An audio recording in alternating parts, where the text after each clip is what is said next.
words, his claims, his very life demand a response. The yes that started this mission is the very same yes we are invited to give.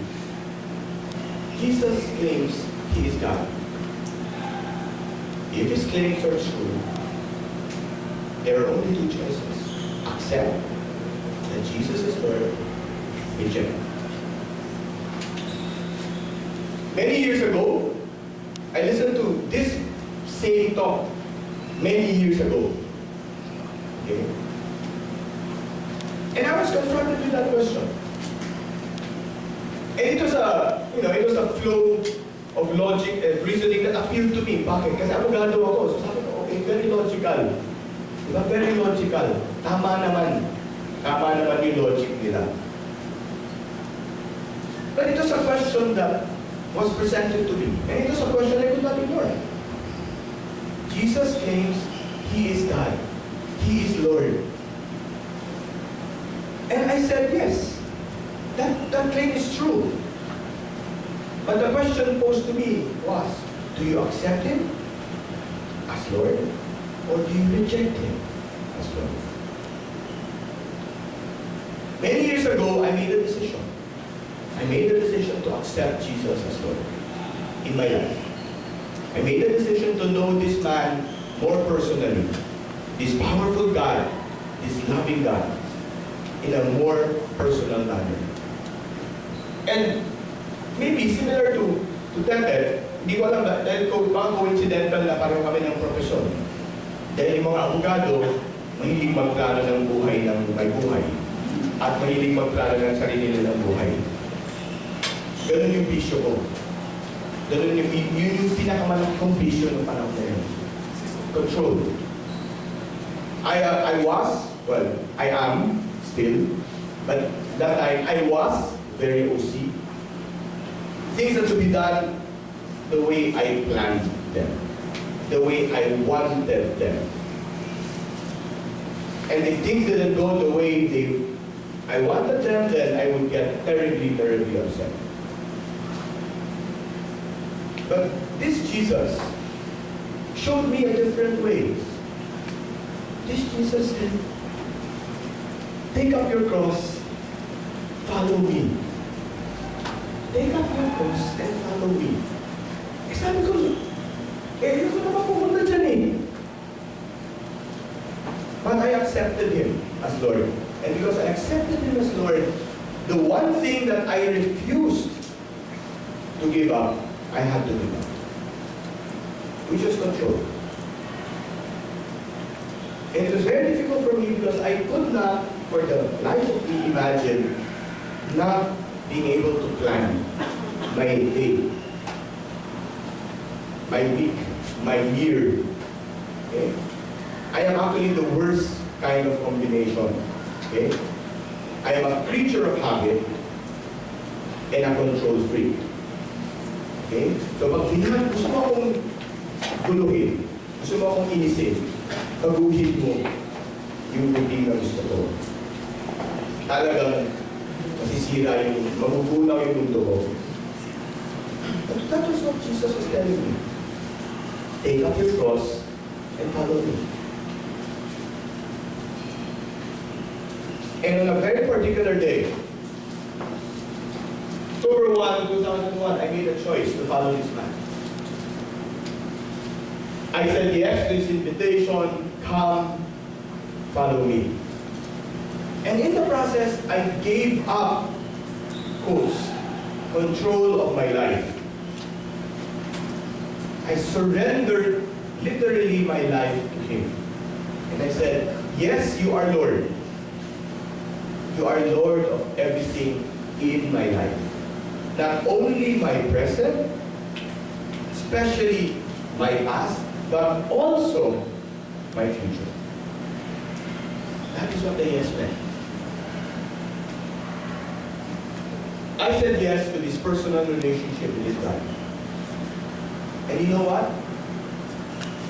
It was not so much that I gave up control. It was more that I allowed him, the one God who knew me best, to be in control. This God who knows me more than I know myself, I allowed Him to have control of my life. Almost 10 years ago, I said yes to the invitation to come follow me. Because I said, yes, you are Lord. And when you say, yes, Jesus is Lord, then there are no ifs and no buts about it. There are no ifs and no buts. And so our love story, as it started with a yes, so too did it end with His yes. At Gethsemane, Jesus prayed, if you're willing, remove this cup from me. Nevertheless, not my will, but yours be done. And of course, Jesus obeyed the Father. Stretched out His arms on the cross and died for each and every one of us. And in the process, Jesus accomplished His mission. Once we were separated, now we are reconciled. Once we were no people, now we have been restored as God's people. Once we were in slavery and bondage to sin, now we have been redeemed. Once we were dead, by His resurrection, we have eternal life. By the cross, Jesus accomplished the mission of the Father. The man Jesus and His mission, our salvation. Jesus, when He said, "Consummatum est," it is finished. Jesus said, "Father, my work is done. My work is done." And when He died on the cross, only to rise again 3 days after, indeed, Jesus' mission was accomplished. You may ask, bakit pa kailangan gawin ni Jesus yun? Bakit siya nag-yes? Why was Jesus so driven? At any point in time, He could have said, ayoko na. Ang hirap nito. Balik na ako doon. Why was Jesus driven to say yes, to be born, to live, suffer, and die as man, and to rise again? In Luke, Jesus says to Zacchaeus, "Today salvation has come to this house, for the Son of Man came to seek and to save the lost." Why was Jesus driven? Because we are lost. And Jesus, in His great love, has come to seek out the lost. That's why this great King, this God, allowed Himself to be born as man, to live as man, to die as man, and to rise again as God. Salvation has come to this house, for the Son of Man has come to seek and to save the lost. What was Jesus' yes for? One word. His yes was for you. In His most personal act, Jesus hung on the cross for you. For all of us. And that is the significance of God's great love for us. It is a love that is not abstract.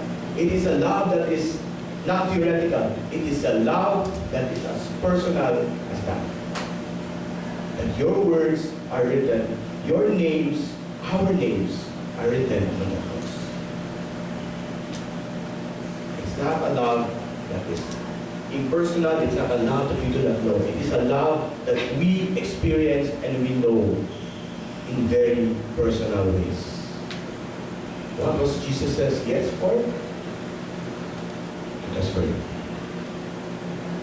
I'd like to end with this song just to capture the whole point of this presentation. Don't worry, I won't sing. If you know the song, you may want to sing along.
Here with the song.